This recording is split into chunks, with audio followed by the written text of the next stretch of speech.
Assalamualaikum warahmatullahi wabarakatuh. Hari ini kita kembali belajar dengan mata pelajaran Pendidikan Agama Islam dan Budi Pekerti. Tetapi seperti biasanya sebelum belajar kita harus berdoa dulu. Doa sebelum belajar. Bismillahirrahmanirrahim. Rabbighfirli waliwalidayya walil mu'minina amin. Rabbi shrah li sadri wa yassir li amri wahlul 'uqdatam min lisani yafqahu qawli. Amin. Pada kesempatan kali ini, kita akan belajar pelajaran 8 dengan judul Ayo Belajar Surah Al-Kautsar. Kata Al-Kautsar diambil di ayat pertama Surah Al-Kautsar, yang artinya nikmat yang banyak.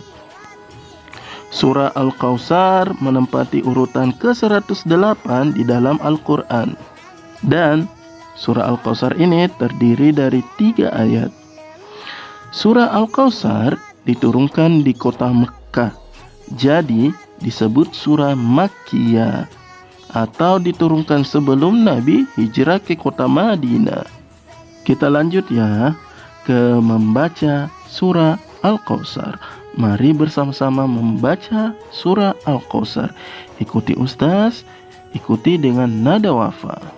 Bismillahirrahmanirrahim. Inna a'tainakal kautsar fasholli lirabbika wanhar. Inna syani'aka huwal abtar. Sekali lagi, dihafal ya. Bismillahirrahmanirrahim. Inna a'tainakal kautsar fasholli lirabbika wanhar. Inna syani'aka huwal abtar. Artinya, sungguh kami telah memberimu nikmat yang banyak. Maka laksanakanlah sholat karena Tuhanmu dan berkurbanlah. Sungguh orang-orang yang membencimu dialah yang terputus dari rahmat Allah. Dari terjemahan tersebut kita dapat mengambil makna atau isi-isi pokok yang terkandung dalam surah Al-Kautsar. Yang pertama yaitu Allah Subhanahu wa Ta'ala telah melimpahkan nikmat yang banyak kepada kita.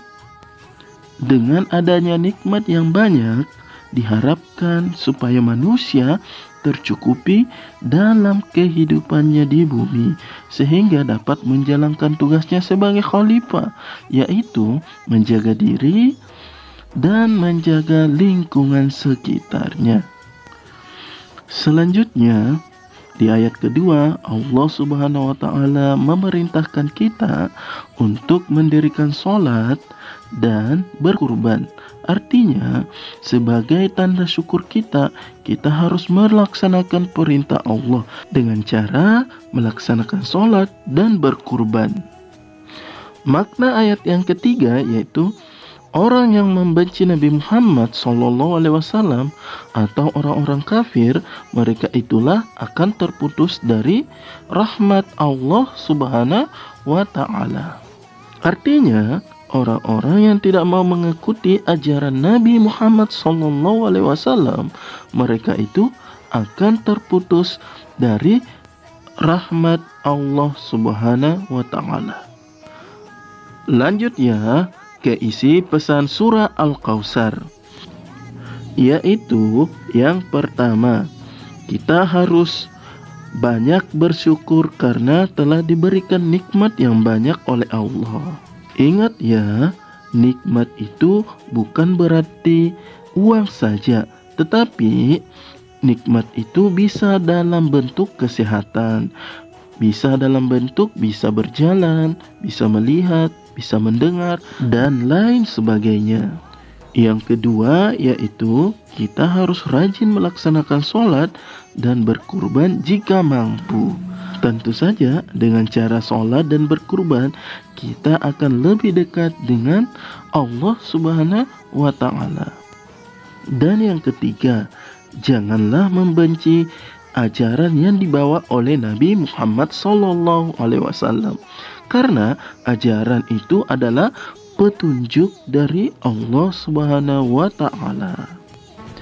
Sebagai kesimpulan untuk hari ini, di surah Al-Kautsar Allah berfirman bahwa telah memberi kita nikmat yang banyak. Jadi sebagai ciptaannya atau sebagai orang soleh, kita harus melaksanakan sholat dan berkurban sebagai bentuk syukur kita kepada Allah Subhanahu wa Ta'ala. Ingat ya, jika kita rajin bersyukur, Allah akan menambahkan nikmat yang banyak kepada kita.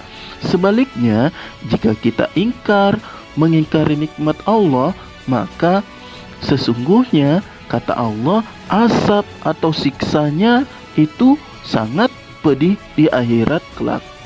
Sebagaimana firman Allah di surah Ibrahim ayat 7 yang berbunyi, La in syakartum la azidannakum wala in kafartum inna azabi lasyadid. Artinya, sesungguhnya jika kamu bersyukur, pasti kami akan menambah nikmat kepadamu, dan jika kamu mengingkari nikmatku, maka sesungguhnya azabku sangat pedih. Untuk hari ini cukup ya. Ustaz pamit. Wassalamualaikum warahmatullahi wabarakatuh.